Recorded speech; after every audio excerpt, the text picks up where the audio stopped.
Hello, and welcome to our program this evening, a Festival of Freedom, hosted by the Wyner Family Jewish Heritage Center at New England Historic Genealogical Society, and featuring speaker Dr. Jessica Cooperman. My name is Rachel King. I'm the Executive Director of the Jewish Heritage Center, and I will be your moderator this evening.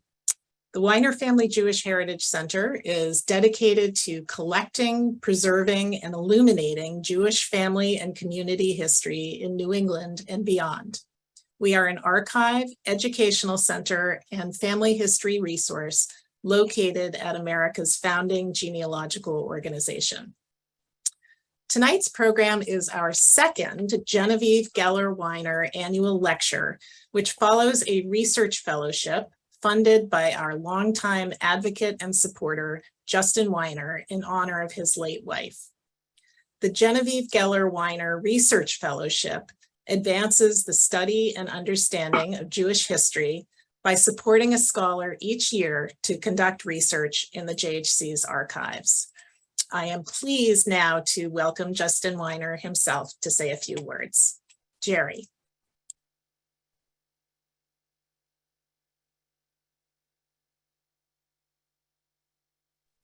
Jerry, you're on mute.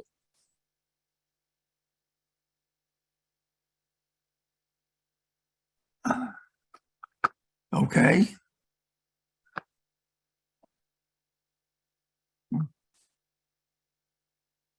Okay, sorry about that. I'm delighted to welcome Dr. Jessica Cooperman and look forward to hearing her presentation of the fruits of her research into our archives here at the Jewish Heritage Center. As you heard from Rachel, Dr. Cooperman is the second to be awarded the Genevieve Wyner Research Fellowship that our family endowed in honor of my late wife, Genevieve, who passed away almost exactly 3 years ago on October 17th. Genevieve believed deeply in finding ways to make our precious archives come alive for the general public. And this fellowship that we established to do research in our archives and follow up with a public lecture does just that. I'm looking forward to Dr. Cooperman's lecture tonight on how Jews have celebrated freedom on Passover here in America. Thank you so much, Jerry, and thank you to you and Genevieve for your support of scholarship and the preservation of Jewish history. Before I introduce Jessica Cooperman, I just want to make a few notes for those of you in the audience about this webinar. You will be muted throughout. If you have questions during the presentation, please type them into the Q&A box at the bottom of your screen, and we will try to get to as many questions as we can after the presentation. Please note also that as we are broadcasting and recording the session remotely, we hope you'll bear with us if we experience any technological issues. And if you miss anything on your end, we will be sending you a full recording of this session afterward. So now it is my great pleasure to welcome our speaker and the Jewish Heritage Center's 2022 Genevieve Wyner Research Fellow, Dr. Jessica Cooperman.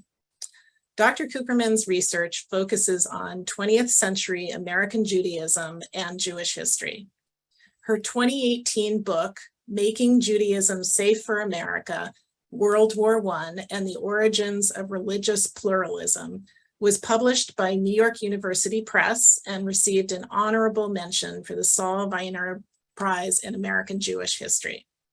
Her current research explores projects for promoting Jewish-Christian dialogue and understanding after World War II. She's particularly interested in how Passover, haggadot, and celebrations have defined new relationships between Judaism and Christianity in post-war America. Jessica came to Boston this summer to do research in the JHC archives, and we are so looking forward to learning from her this evening about the history of Passover in America and to hear some stories she found in our collections. So without further ado, please join me in welcoming Dr. Jessica Cooperman. Hi, everybody. I have lots of screens here to juggle. Give me a second. Hi there. Thank you to everybody who's here tonight. Thank you very much to Rachel King for that lovely introduction. I want to give a particular thanks to Stephanie Call, the Associate Director of Archives and Education at the Wyner Family Jewish Heritage Center, for all the amazing help she provided. She made my visit to the archives easy and rewarding, and she's running tech tonight, so thank you. Thank you also to Jerry Wyner and to the Wyner family. It really is an honor to have been selected as this year's Genevieve Wyner Research Fellow. And for those of you who haven't done a lot of archival research, being able to visit archives and explore there and just find out what's in an archive is an absolutely necessary first step to any kind of historical research. You can't really decide what you're writing about until you know what there is to write about. And in my experience, ideas change and take shape through research, through the discovery of being in an archive. So the material I'm presenting on tonight is part of a new project that is still taking shape, and that I think is going to move in new directions as a result of the research I was able to do in the archives this past summer. So I'm really grateful to have had that opportunity. My talk tonight is broadly about the history of Passover in America, but I think it's really about my fascination with how Passover has come increasingly to be thought of as an American holiday that is particularly resonant with American ideas about freedom and democracy. And I think part of the reason for, the popularity of Passover in America is that it's given American Jews and often other Americans the opportunity to think through and define and redefine what freedom means. So over the course of the 20th century and into the 21st century, American Jews have connected the holiday to different conceptions of freedom, American democracy, America's responsibility in the world, and the fight for communal and individual freedoms. The holiday, I think, is particularly useful as an opportunity to think through these different possibilities because it has kind of a remarkable flexibility to it.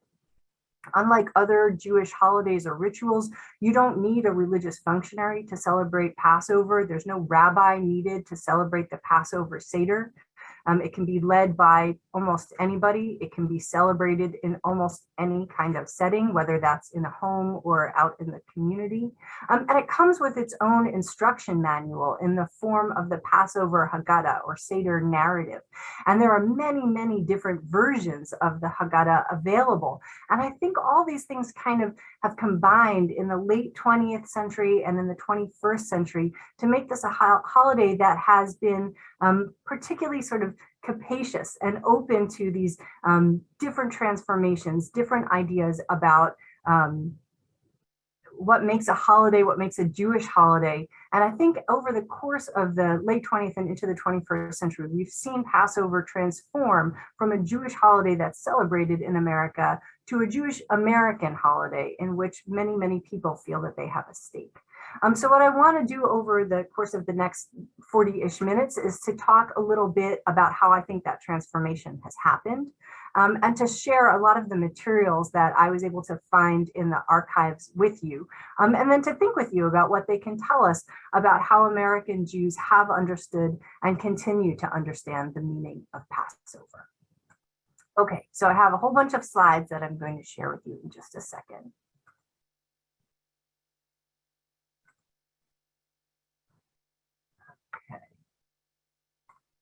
All right, is everybody able to see that? You should be looking at a picture of a remarkable Passover celebrated in the White House. Okay, so Passover is the most widely celebrated Jewish holiday in the United States. The Pew Research Center studies on Jewish Americans from 2013 and more recently from 2020 both found that Passover is celebrated by Jews in the United States more frequently than any other single Jewish ritual or religious practice. But increasingly, it's not only Jews who celebrate Passover. I've spoken in other contexts, and I'm working on other research that focuses on Christian celebrations of Passover, which became sort of remarkably popular in the late 20th century. And I'm happy to answer more questions about this if anybody's interested. But Passover Seder has also increasingly become a site for interfaith work and opportunities for Jewish-Christian dialogue or dialogue across many different faiths. And I think this is particularly true on college campuses. But it's also become sort of an increasingly part of the American religious consciousness. So an image like this one is remarkable, right? It's a 2010 photograph. I took this one from the New York Times of Passover Seder in the White House.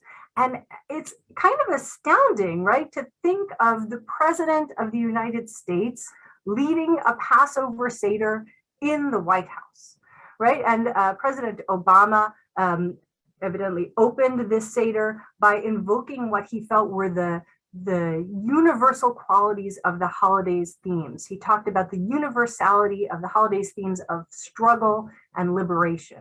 Right, this idea of the struggle for freedom as being a universal theme for the holiday that everyone can relate to. So I came to the archives at the Wyner Family Jewish Heritage Center looking for more information about how this happened, how American Jews have interpreted the Passover Seders in a way that makes an image like this possible. Right, makes it possible to think of this holiday as something with universal themes in which everybody has a stake, in which the President of the United States, right, a non-Jewish president, our first African-American president, right, can celebrate this holiday.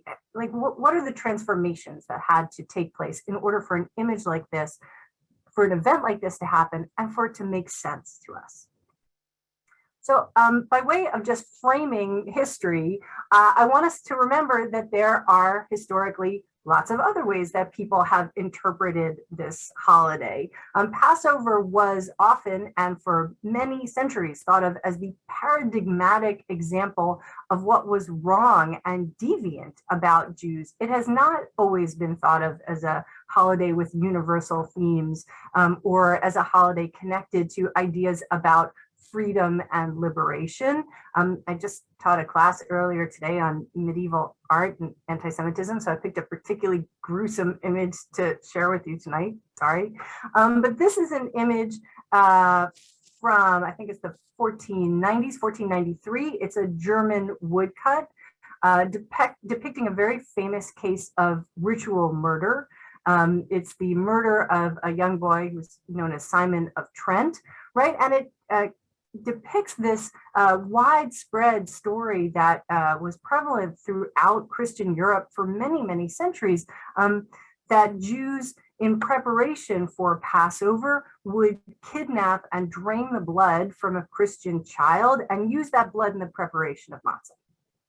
So again, this is a different context from the one that we're talking about today, but I throw it up here just as a reminder that there are other ways that people can think of the Passover Seder. It's not obvious that you end up celebrating Passover Seder in the White House.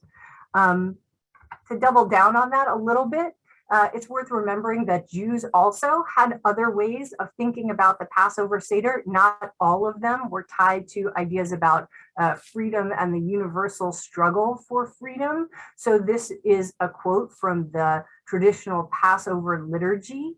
And it's worth remembering that while the holiday itself is old, there are references to the Passover sacrifice in the Hebrew Bible in the book of Devarim or Deuteronomy.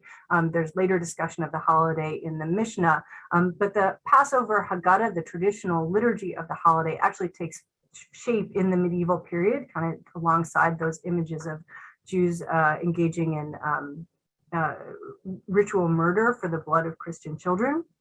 Right, and so we can see in this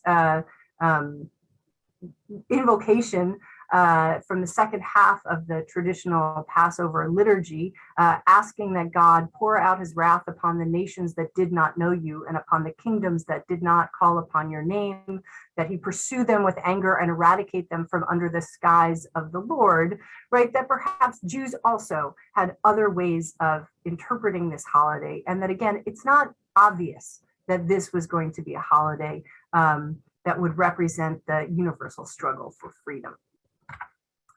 So in spite of that history, in spite of those other options for how one could interpret the holiday, in the American context, Passover takes on a particular form, one that brings it much more in line with American values and American self-perceptions, American ideas about freedom. Now, maybe this is a form of self-preservation, probably didn't make you really popular with your neighbors to talk about calling on God to pour out his wrath upon the nations that don't know you. But I think it also has to do with how Jews came to see themselves as Americans, right? And that Jews in America increasingly came to interpret Jewish traditions as supportive of American values. Historian Jonathan Sarna talks about this as the cult of synthesis, which he describes as an ongoing effort on the part of American Jews to interweave their Judaism with their Americanism in an attempt to fashion for themselves some sort of unified synthetic whole. So rather than interpret this holiday as one that puts Judaism or Jewish practice in tension with American ideas about freedom, we start to see interpretations of the holiday that look to put them in closer harmony. So this is an example of the Union Haggadah, which was the Reform Passover Haggadah. It was put together by the Central Conference of American Rabbis in 1907. And they were very clear in their construction of this Haggadah that they were not offering a sort of line-by-line translation of everything in the traditional text. They said that they were going to use proper editing of the Haggadah material and painstaking judgment and discriminating taste in order to construct a Passover liturgy that would fully reflect the suggestive symbolism of the holiday. So here we have a Passover hymn, Adir Hu, and a text companion to it. It is not a translation of the text, but I want us to see that already in 1907, we start to hear this rhetoric about hearing year by year freedom's wondrous story as the Passover story is related and read aloud, and that is put in contrast with the warning loud, every proud, every tyrant nation, right? This tension between freedom and tyranny moves to the center of these American interpretations of the Passover holiday. So I think clearly, right, that construction of Passover as being a holiday about freedom versus tyranny helps us understand some of the path that it takes to end up in the White House. But I think that there are other things that happen over the course of the early 20th century that also contribute to that. So another factor that I think has allowed American Jews to reinterpret this holiday and to move it into the American public sphere, to think of it no longer as some sort of scary foreign religious ritual, but something that fits within American society and American values, is actually the production of consumer goods. Right. And that may not seem obvious, but I think it's really important for us to remember. So this is an example of the most widely used Passover Haggadah, I believe still, the Maxwell House Haggadah. The first one was published in 1932. This one, I didn't have a date on it, but I believe it's from the 1950s, judging from the woman on the cover, right? And it was a Haggadah that was produced by the Maxwell House Coffee Company as advertisement for their coffee, right? It was compliments of Maxwell House. It was used to sell coffee. It wasn't a precious object. It was given out for free with your purchase of coffee. It still is available for free in supermarkets, I imagine, all over the country. And so the availability of consumer goods like this, I think, again, helps Americans rethink, reshape the definition of the holiday. First of all, the fact that you get it for free, that it's not like a precious manuscript, means like maybe cross out a page and you add your own stuff. Maybe you edit it, maybe you play with it, because it's something that is available as this easily accessible consumer good. Today, haggadot can be downloaded from the internet. You can make them yourself, right? So those kinds of goods and the ability to play with the story, I think, is important for us to think about. But I think it's also the way that it moves Passover really into public view, right? The woman on the cover, she's engaged in Jewish ritual practices, but she looks like any other American woman, right? There's nothing about her or even what she's doing that seems so scary and intimidating, like those much, much earlier medieval images. If you're curious about what's in the haggadah, and these are free and available in your supermarket, you can pick one up and you can look for yourself. If we think about kosher for Passover foods, actually fulfilling a similar role, right? If you're concerned about the blood libel and the idea that there's blood in your matzah, you can check, right? You can buy a box of matzah and see what's in it, right? You can see the ingredients in, I don't know, gefilte fish, right? So part of what these consumer goods do, I think, is, again, give Jews greater ability to play with, to change, to interpret the holiday, but also give other Americans a chance to see something about the holiday, to feel like it's not a secret ritual that Jews are doing behind closed doors. Another factor that I want us to think about in terms of how Passover moves from being something that was seen as deviant and certainly separate from the rest of society into this American mainstream, and perhaps this is just me. Rachel mentioned that my first book was about World War I. I think the military is really important for us to consider as this site of change that moves Jewish experience into the mainstream of American consciousness. Right, so this is an image of a Passover seder celebrated in Dijon, France in 1919, so at the end of World War I. And these seders were hosted, organized by the Jewish Welfare Board, but sponsored through the American military, right? You couldn't organize an event like this in post-war France without the permission of the military, without the cooperation of the military. The War Department and the U.S. Army U.S. military had to agree to ship matzah over for these seders to take place, right? So again, I think that military service and the presence of Jews in the military becomes something that, again, transforms Jewish holidays, and particularly a holiday like Passover, from being something suspicious and foreign into being a religious practice that can be carried out under the auspices and with the support of the U.S. government. So I'm going to move to my next slide. Okay.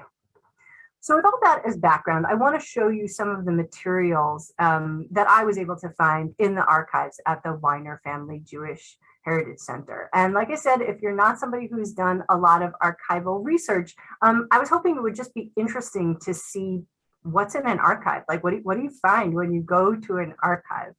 As I mentioned, I came to the archives looking for evidence of the different ways that American Jews have interpreted and understood the holiday of Passover as it moved into the public sphere, and perhaps as American definitions of and expectations of what freedom meant changed over time. We can talk about it at the end, but I think that these changing definitions help us to understand how it is that we end up with that White House Seder. Okay, I'll start with this image. This is an image from the Morton Shannock papers. He was a cantor at Temple Beth El in Swampscott, Massachusetts, but he was also an assistant chaplain in World War II, right? And so if World War I provided this opportunity to rethink the position of Judaism in America, and I'm going to imagine to sort of sharpen that idea of the United States, right, as you're fighting in the American military, to think of yourself as fighting for freedom and against tyranny, right, and how that experience would have resonated with those young men sitting and enjoying Passover Seder at the end of World War I in France, right? I think of how much more that image of the holiday that they are celebrating, right? This celebration of Passover and the idea that this is a celebration of freedom versus tyranny, how much more that would have resonated during World War II, right? As Jews fought against Japan, but also very pointedly against Nazism in Europe. Here we have another image from the archives. This is from the papers of the Friedman family, and it's again a Passover seder image. We can see the haggadah on the table in front of them. I don't have a specific date for this photo, but it's clearly a wartime image, right? We can see the picture of this young man featured prominently on the table, right? He's seems like he's away fighting, and the family is celebrating the holiday and indicating that they are thinking of him, right? That he's included with the family in this celebration of freedom as opposed to tyranny, right? And it's poignant to me to think about, right, how Jews would have defined freedom in the middle of World War II, right? As they thought about Nazism, as they thought about the experience of Jews in Europe, as they thought about the experience of their sons and brothers and husbands and friends who were fighting in Europe or in Japan. And we're not the only people who thought about that. In 1941, Rabbi Mordechai Kaplan published what he called the new haggadah for Pesach, or for the Pesach Seder, right? And there, he doesn't talk explicitly about Nazism, but I think we can hear the resonance of that idea of Passover as a holiday of freedom and Jews as celebrating their opposition to tyranny. Right? He writes, Pesach means more than the first emancipation the Israelites won from Pharaoh when they left Egypt. It means the emancipation of the serfs in the Middle Ages that they won from their overlords, the freedom the slaves won from their masters, the freedom the common people of countries won when their kings were overthrown. It means the guarantee of the sacred right of life, liberty, and the pursuit of happiness. The victory over the first Pharaoh reminds us that the time will come when all the pharaohs of the world will be vanquished, when right will conquer might, when God alone will rule over men, and when all men will be brothers. So I think we can hear in that Haggadah, in that Seder narrative, right, these American values of freedom, right, that universal struggle for liberation, right, but how poignant that would have been in the midst of World War II. Here's another image from the archives. This is from the Leo Shapiro collection. It was a collection that I really loved looking at. Shapiro was a reporter for the Boston Globe for 52 years. His career started in 1928 and ran through 1974. And from the 1940s onward, he wrote a column on Jews for the Boston Globe. And I think it's worth just kind of pausing to think about the significance of that fact. Right, that Jewishness, Jewish religious celebrations, right, are now something that you can read about in your local paper, right? That far from being something mysterious and secretive, you can pick up the AM Globe on October 7th, 1944, I'm sorry, April 7th, 1944, and you can read about Passover and what Jews are going to do to celebrate this holiday. So I think the way that Shapiro is describing the holiday really gives us a sense of, again, this particular moment, this particular interpretation of what the holiday symbolizes, what the values of Passover are, right? So he describes it as being a festival of freedom, right? Using that idea of freedom, describing it as the meaning of the holiday. He also sort of attempts to, I think, effectively make the holiday more familiar to readers who he assumes won't necessarily know that much about it, right? Jews are going to engage in festive meals. Maybe they're going to go to synagogue services, right? So they're going to have symbolic foods that are going to be part of this Seder. He's teaching his audience something about Jewish religious practice, but he's also telling them something about what he sees as Jewish values, right? He notes that Jews are going to give charity, right? That needy families have been enabled to observe the holiday in the traditional manner through the giving of financial support, right? And he notes as well here that the recitation of the Passover story, the Haggadah, with its lesson of faith and freedom over tyranny, is an integral part of the Seder service, which in many instances will be attended by servicemen and women, right? So he's doubling down on that idea of a festival of freedom in opposition to tyranny. And he's reminding his audience that Jews are actively engaged in the American struggle for freedom against the tyranny represented by the Axis powers in World War II. Okay.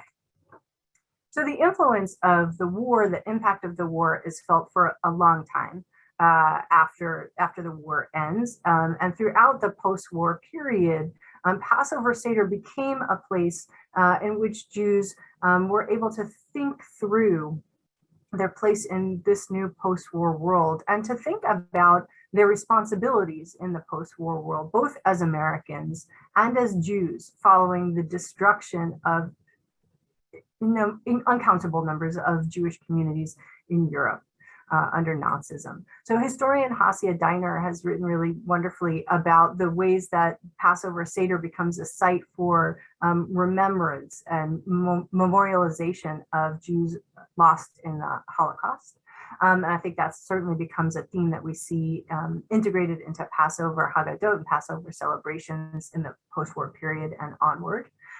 This is a Passover guide, right? It's not a haggadah, but it's a guide to how you prepare and celebrate Passover. It was put together by Rabbi Albert Gordon, and this comes from his papers in the archives.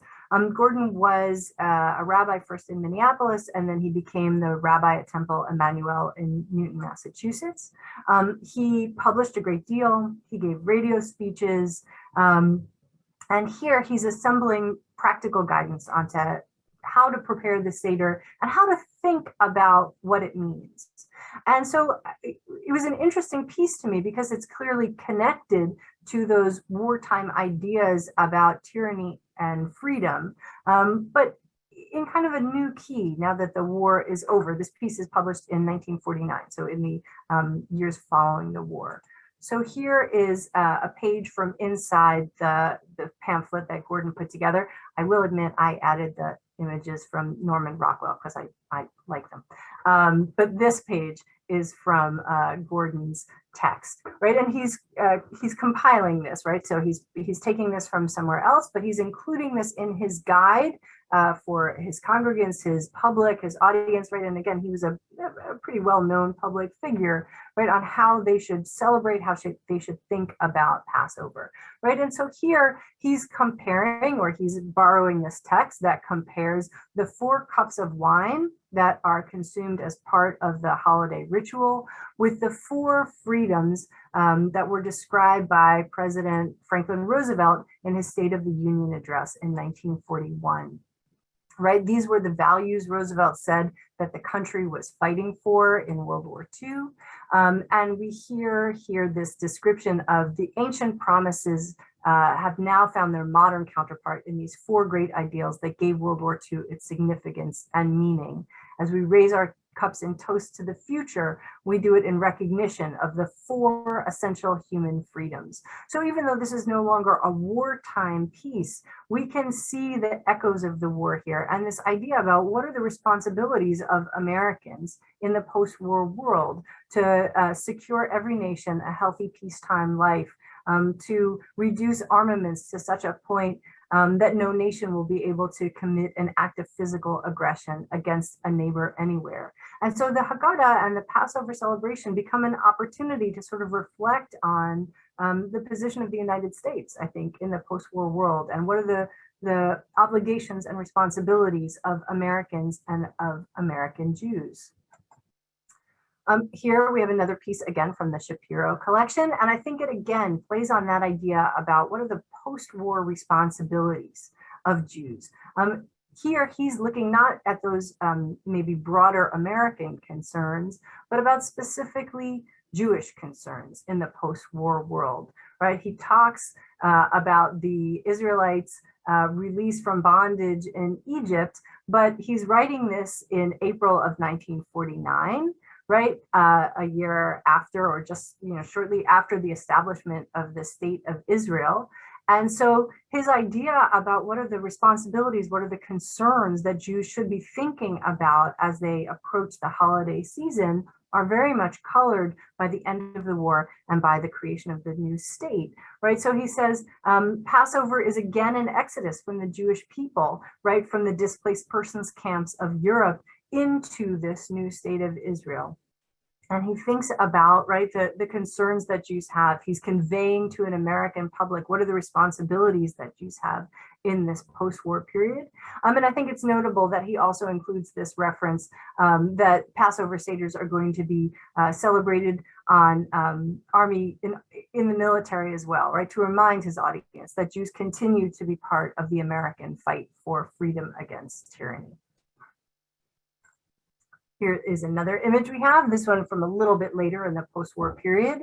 It's from the collection of the Synagogue Council of Massachusetts, and it's from 1959. It's a haggadah directed towards children, and it is very much an educational tool, right? And I think we see this as part of the development of what Passover does, how Passover functions among American Jews and in American society. It becomes a tool for teaching people what is freedom? What are their responsibilities to freedom? So in this haggadah for kids, right, the author reminds Jews that they have particular responsibilities, not only to their fellow Jew, but to all people in need. So as a sort of preface to this haggadah, we are informed that whenever Jews are persecuted, we remember how badly the Egyptian Pharaoh treated us and how we were saved. And whenever good Jews see anyone who is persecuted, he tries to help him because he remembers that we were slaves in the land of Egypt. And that becomes the sort of opening claim of this Passover haggadah, right? And I think it reflects that immediate post-war period in which American Jews, both as American citizens and as Jews, felt that they had responsibilities now in the world in the absence of a European Jewish community. As the United States became this dominant global superpower, that Passover became an opportunity to remind them of their responsibilities in the world. Now, in the next decade, in the 60s, politics are going to change, but Passover will remain a kind of go-to holiday for thinking about the responsibilities of Jews in the present, and for tying a sense of what it means to be Jewish to the responsibility to fight for the freedoms of others. So this is an example that is actually not from the Wyner family collection, but it's a very famous example, so I thought I would include it here. This image is from the American Jewish Historical Society archives, and it's the cover of the Freedom Seder, which was celebrated in 1969. It was a Seder that was created by the man named at the bottom here, Arthur Waskow. He went on later to become Rabbi Arthur Waskow. He was a civil rights activist, and he saw the Seder as an opportunity to remind Jews of their responsibilities to fight for the freedoms of other people at home in the United States, and particularly to engage in the fight for civil rights for African Americans. And so he reinterpreted the Seder, right? He describes it as an experiment and a creative reinterpretation in which he describes the responsibilities, right? He has a passage, actually remains kind of timely interpretation of the holiday reading Dayenu, right? It would be enough, where he says, "Blessed art thou, Lord our God, who has confronted us with the necessity of choice and of creating our own book of thy laws. How many and how hard are the choices that you have set before us? For even if we were to end a single genocide, but not to stop other wars, it would not be sufficient. If we were to end wars, but not disarm nations, it would not be sufficient. If we were to disarm the nations, but not end the brutality with which police attack people in some countries, it would not be sufficient." And so we see again the holiday and the Passover Haggadah as this tool through which Jews are negotiating, redefining, thinking about different forms of freedom. Now, Waskow was one of the first and the most famous examples of using the Seder to do that, but certainly not the only one. So here again is a document from the archives. It's from the Boston Committee to Challenge Anti-Semitism.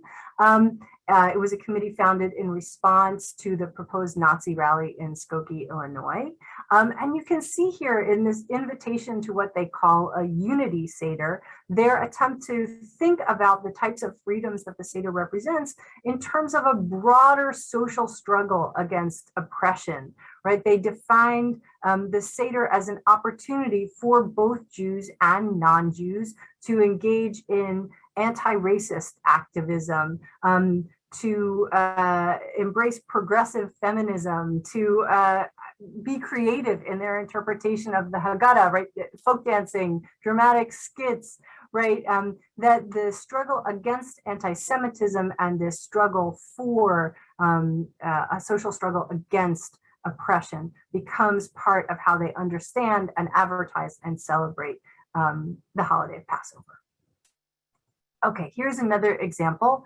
One of the most significant American Jewish interpretations of the meaning of Passover in the 70s and through the 80s was in connection to the struggle for the freedom of Soviet Jews. Sociologist Shaul Kellner has done wonderful work on this topic, and he talks about the intertwined nature of politics and ritual, right? And the ways that politics became integrated into rituals and brought home as part of the family ritual. So this is a haggadah from, again, the Synagogue Council of Massachusetts papers. And I think it's a great example of how advocacy for Soviet Jews became part of the Passover ritual for many American Jews.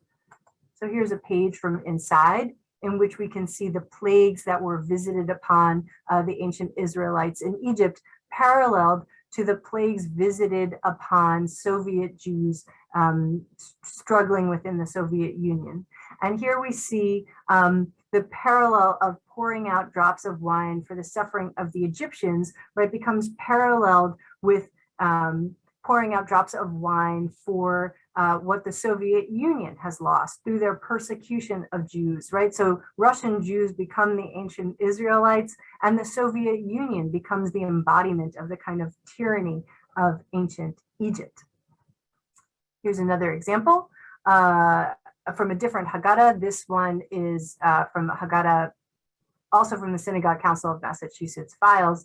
But this one is very much not just to engage American Jews in activism on behalf of Russian Jews, but to teach Russian Jews the meaning of freedom through the Passover Haggadah. So we see here again the Dayenu section of the Passover Haggadah, in which it would not only to be freed from slavery in Egypt, but to give thanks that now we are in America free to live as Jews. Dayenu, it would have been enough. Here's another example of using the Passover Haggadah as an education tool for thinking about freedom, for teaching these new immigrants what it means to be free, right? And closing the Seder, not just by singing songs, but with the image of the Liberty Bell. We're proclaiming freedom for all the peoples of the world. And we can see, again, the incorporation of memorialization for Jews lost in the Holocaust, as well as a prayer for the freedom for Jews living in the Soviet Union. Okay, now here is something that I really hadn't thought of until I came to the archive. And it really is a kind of new direction that I'm super fascinated by now. So this is a document from the files of the Combined Jewish Philanthropies of Greater Boston. And I have a couple of examples. I hadn't really thought about looking at philanthropic fundraising drives as an interesting source for thinking about Passover, but actually it's another form of thinking about how American Jews use the holiday of Passover as a way of talking about freedoms and their responsibilities as Jews. The historian Lila Colwyn-Berwin has a super fascinating book on Jewish philanthropy if you're interested in that. But here, right, I'm really intrigued by both the way that fundraising is obviously, right, an attempt to raise money for a charitable goal, right, here to provide for needy Jewish families, both at home and in Israel as part of this modern exodus. But I think it's also a way of a teaching tool, a way of teaching people what they should value in the holiday, what's its real meaning, and to connect them to a community of people who share that value. So here's another image, right? And I'll move through these quickly so we have a little bit of time to talk at the end.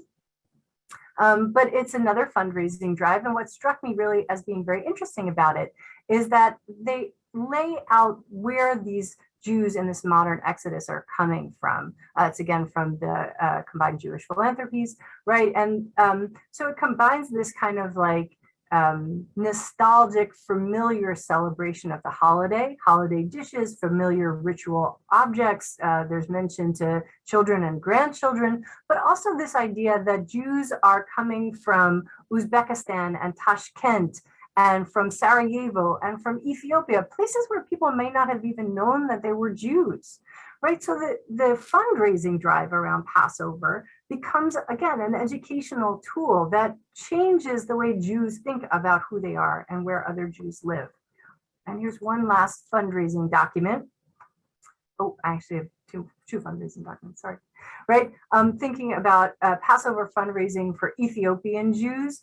And what I thought was fascinating here, again, about, teaching American Jews who they have a responsibility to, who other Jews are, right? But the idea that you really are connecting yourself to local community too, right? Part of what you get by donating to the cause of Ethiopian Jews is a post-Pesach pancake breakfast, right? You become literally part of a community of people with shared values that get defined and articulated around the holiday.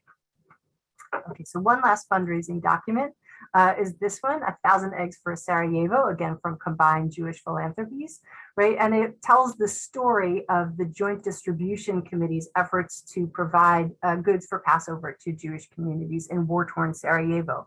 And again, we see here, it tells a moving story about the incredible efforts that JDC workers went through to get these, matzah and hard-boiled eggs to things that people needed for the seder to people, but it again reinforces that kind of sense that Jews, where Jews are, who Jews are, expanding, teaching American Jews about the sort of breadth of the Jewish world, right, and their responsibility to that Jewish world.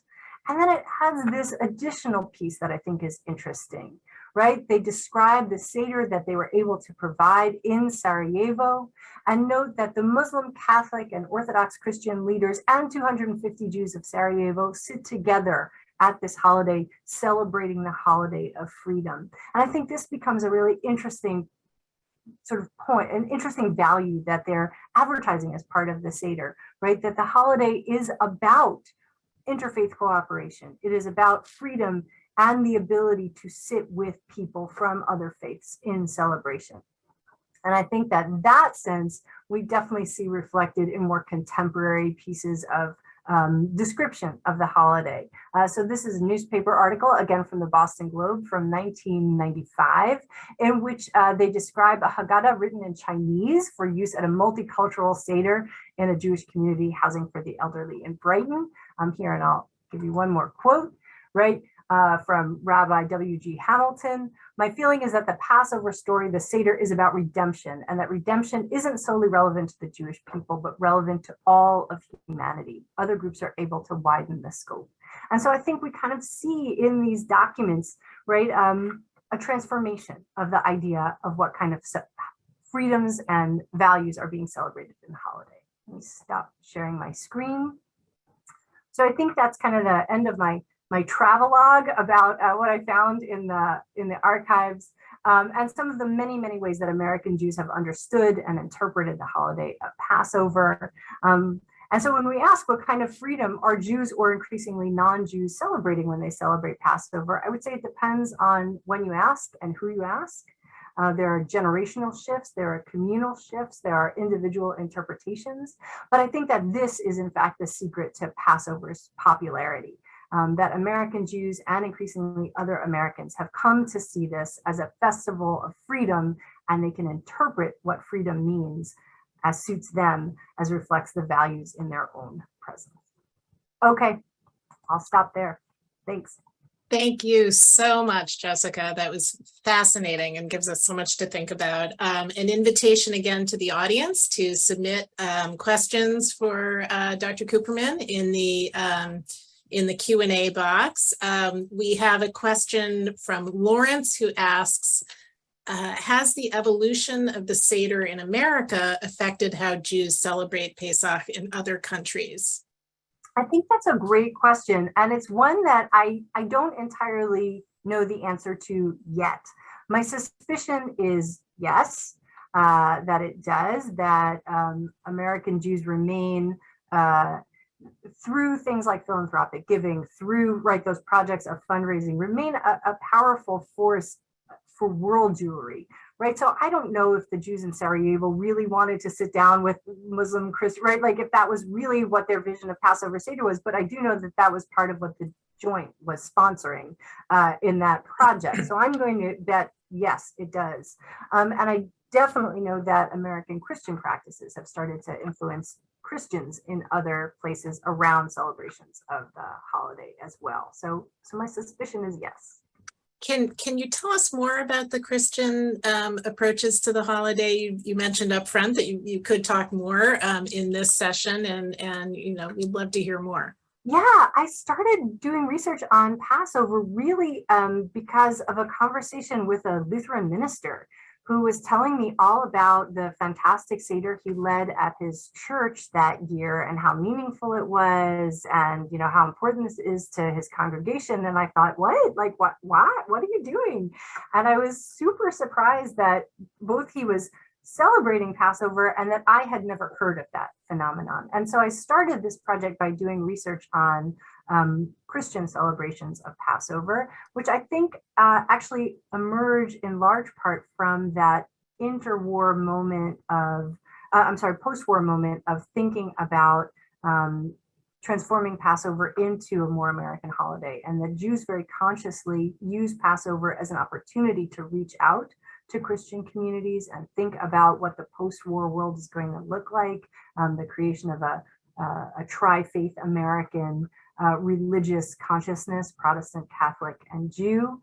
But then Christian communities kind of take it and run with it on their own. Today, particularly evangelical and charismatic Christian communities are very committed to the celebration of Passover, often for very, very different reasons than the one those rabbis from the 50s had imagined. I do think it's compelling that the themes and messages of the holiday that American Jews, as you say, have really brought out and pulled out have been adopted by people of other faiths. And and you showed us the White House photo as well of everyone breaking bread together, and that's just very compelling, especially in counterpoint to the next Jewish holiday on our calendar, which Hanukkah, which non-Jews understand just as a counterpoint to Christmas, it would seem, and many people really don't know the story behind it. And it seems to me, correct me if I'm wrong, that there's more of a general understanding, at least of the themes of Passover, even if they don't necessarily know the whole story, that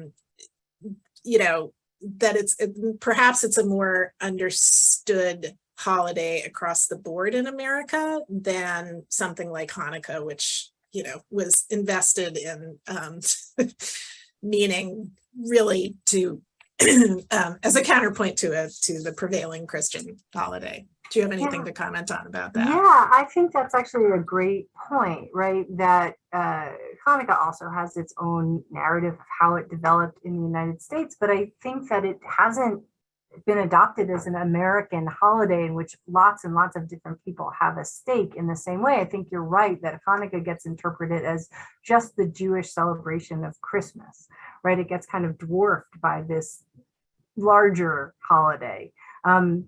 But Passover, there was a Wall Street Journal article a couple of years ago that asked, is Passover going to become the new Christmas, right? Because it has this much more kind of capacious possibilities of interpretation.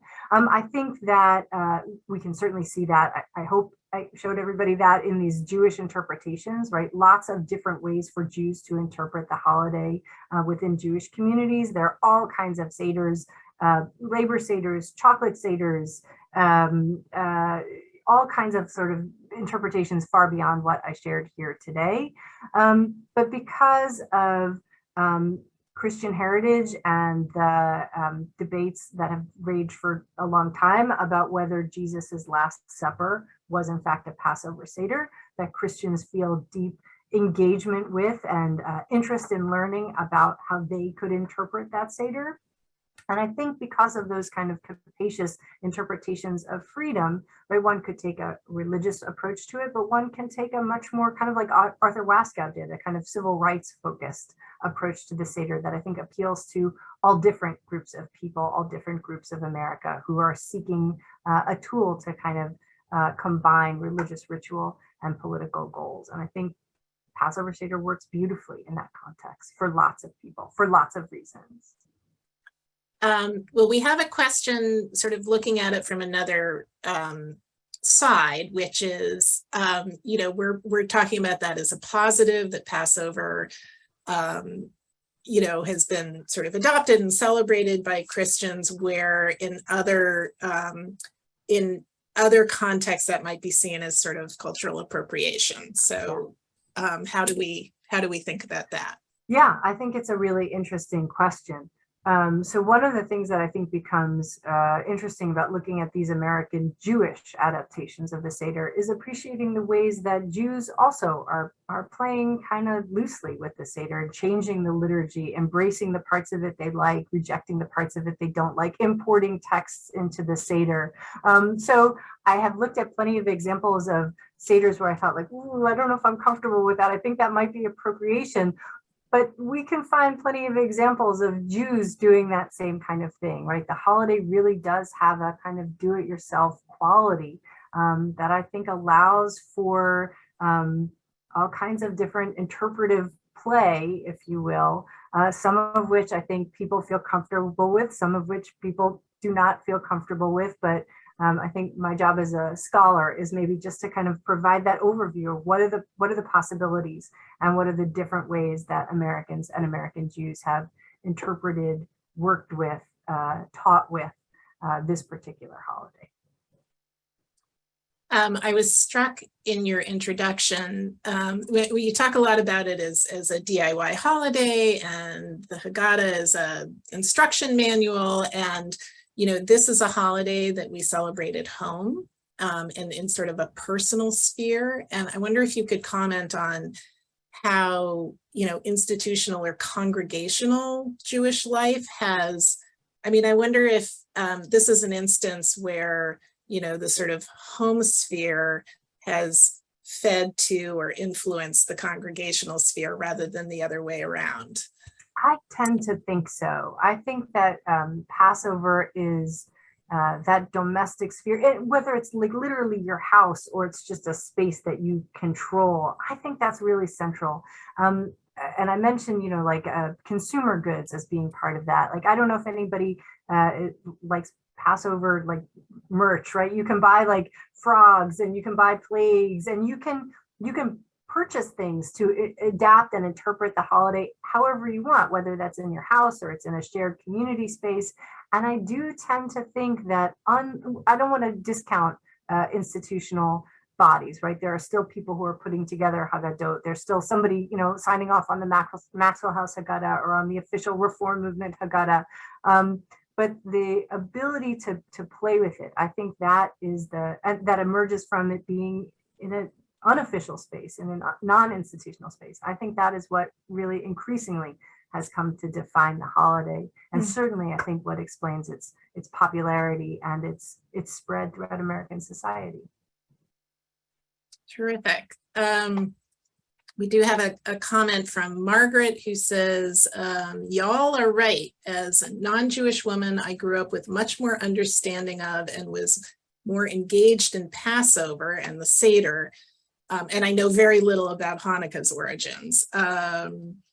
So I wonder if, just to conclude, if you could give us a few thoughts of your own about sort of where do you think the American, observance and kind of themes of Passover are heading into the future. We've talked about sort of how it's been interpreted and observed over the past century. Do you have any sense of where we're going with Passover? That's interesting. one of the things I did in connection to like a piece of research for this broader project that I'm still kind of thinking through was I spoke to college and university chaplains about how and why they celebrate Passover on their campuses. And Jewish communal professionals, people who work for Hillel or other communal organizations that have like a base on college campuses, talk about it in terms of outreach, not to non-Jewish communities, but to Jewish students, that they saw it as more than other holidays, more than other rituals, as an opportunity to bring young unaffiliated Jews into Judaism, because they could frame the holiday in terms of the political values that young people have, and that might, where they might not come to a Shabbat service or a Yom Kippur service, they could frame the Passover seder as a tool that would be appealing to Jews who were otherwise unaffiliated, to young Jews who are unaffiliated. And I do wonder if there's something there about the future of the holiday. Now, I don't know what that means in terms of how the haggadah will look or what are the rituals that are going to be celebrated. I think it indicates that there'll be transformation again. But that idea that Passover is perhaps the hook that they will use to keep young people engaged in Judaism, I found actually to be kind of fascinating. That is fascinating, and just demonstrates the how incredibly powerful and meaningful this holiday is, and how we can continue to reinterpret, interpret it, and practice it for so many purposes and intent. So thank you so much for sharing your scholarship, your research in our archives, and we're very grateful to you. Oh, thank you so much. Thank you. So that's all the time we have for this evening. Thank you so much for joining us. If you do have further questions or want to learn more, please do visit the Jewish Heritage Center's website, very easy URL, jewishheritagecenter.org.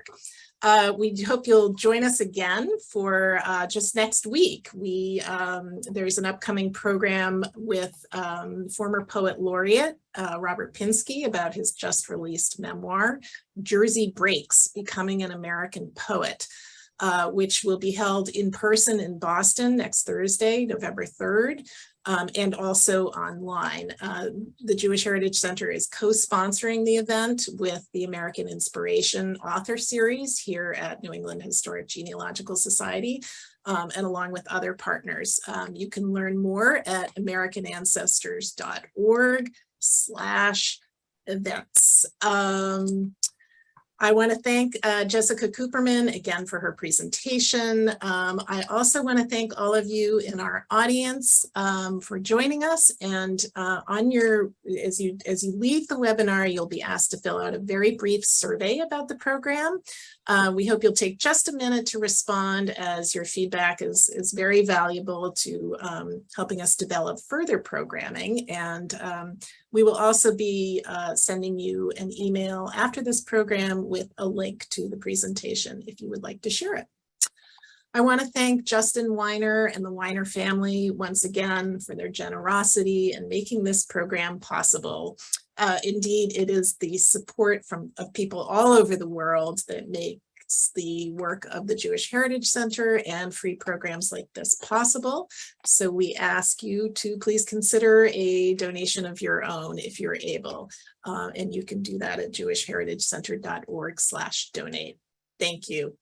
So we hope you'll join us again soon. And in the meantime, we wish you good health and a happy remainder to the autumn season. Thanks so much, and goodbye until next time.